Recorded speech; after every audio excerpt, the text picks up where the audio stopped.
Hello friends, অ্যানোনিয়াস kitchen में সকল বন্ধুকে জানাই স্বাগত। আজ আমি নিয়ে এসেছি একটা টেস্টি রেসিপি ফুলকপির কোরমা। প্লিজ ভিডিওটা স্কিপ না করে পুরো দেখবেন। ভালো লাগলে কমেন্ট, শেয়ার অ্যান্ড সাবস্ক্রাইবার করে দেবেন।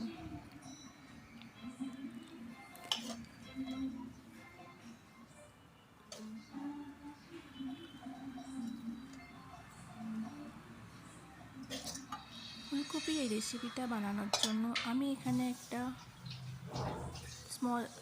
মিডিয়াম সাইজের ফুলকপি নিয়ে নিয়েছি, ছোটো ছোটো টুকরো করে নিয়েছি।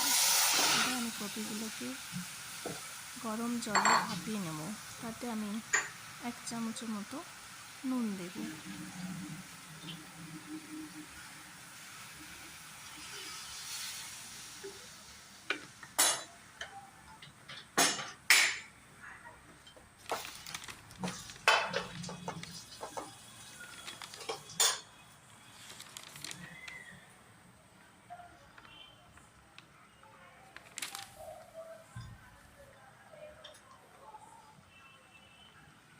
এখানে আমার ফুলকপিটা ভাপানো হয়ে গেছে।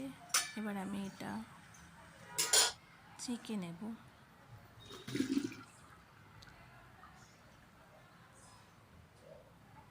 ফুলকপিটা জলটা ঝরে গেলে এবার আমি ফুলকপিটা একটা অন্য পাত্রে নিয়ে তার মধ্যে আমি ম্যারিনেট করার জন্য এখানে আমি 1 চামচের মতো আদার পেস্ট নিয়েছি, 1/2 চামচের মতো লঙ্কা গুঁড়ো নিয়েছি, আর আমি নিয়ে নিচ্ছি 1/2 টিস্পুন হলুদ গুঁড়ো, 1/2 টিস্পুন জিরে গুঁড়ো, 1/2 টিস্পুন ধনে পাউডার। এগুলো ভালো করে আমি মিক্স করে নেব।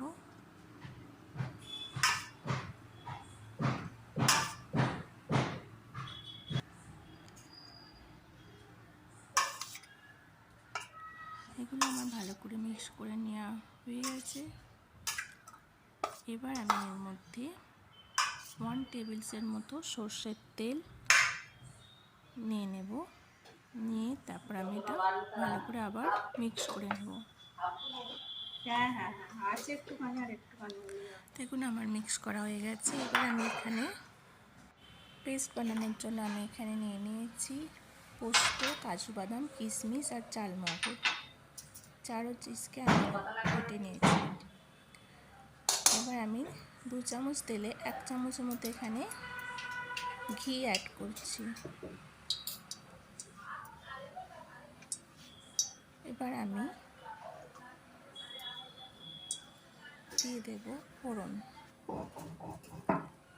প্রথমে আমি জিরে দিচ্ছি,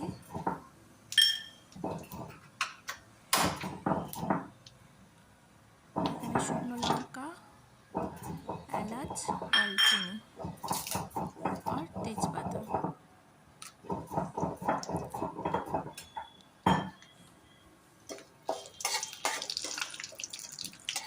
এবার আমি এতে টমেটোর কুচি দিয়ে দেব।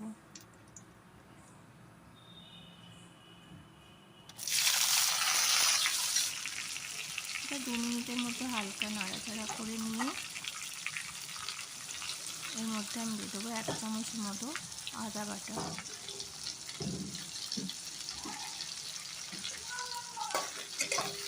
আবার আমি এটা 1 মিনিটের মতো নাড়াচাড়া করে নিচ্ছি। আর আমি দিয়ে দিচ্ছি কড়াইশুঁটি।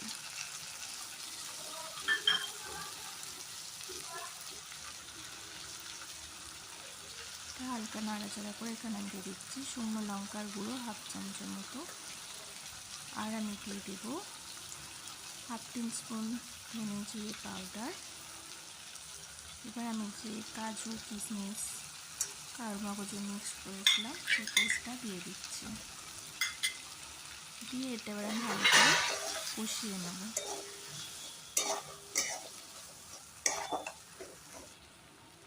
স্বাদ মতো নুন দিয়ে দিচ্ছি। মশলা থেকে যতক্ষণ না তেল বেরোয় ততক্ষণ আমি কষে নেব মশলাটা ভালো করে।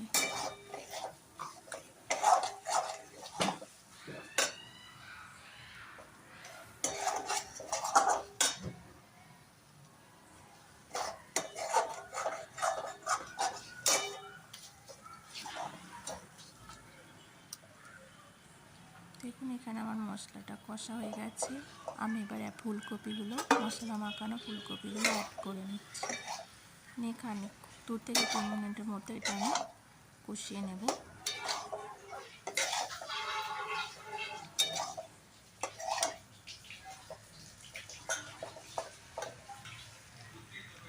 আমি এখানে জল অ্যাড করছি।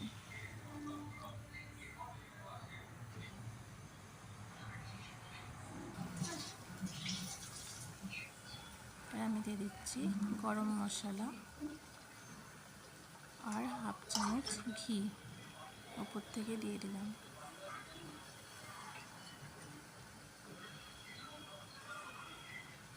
আমার রেডি হয়ে গেছে ফুলকপির কোরমা।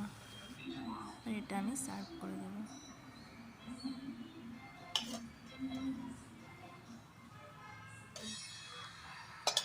রেসিপিটা গরম গরম পরোটা বা ভাতের সাথে ভালোই লাগবে। প্লিজ আপনারা ট্রাই করে দেখতে পারেন। তো রেসিপিটা কেমন লাগলো প্লিজ একটা কমেন্ট আর সাবস্ক্রাইব করুন।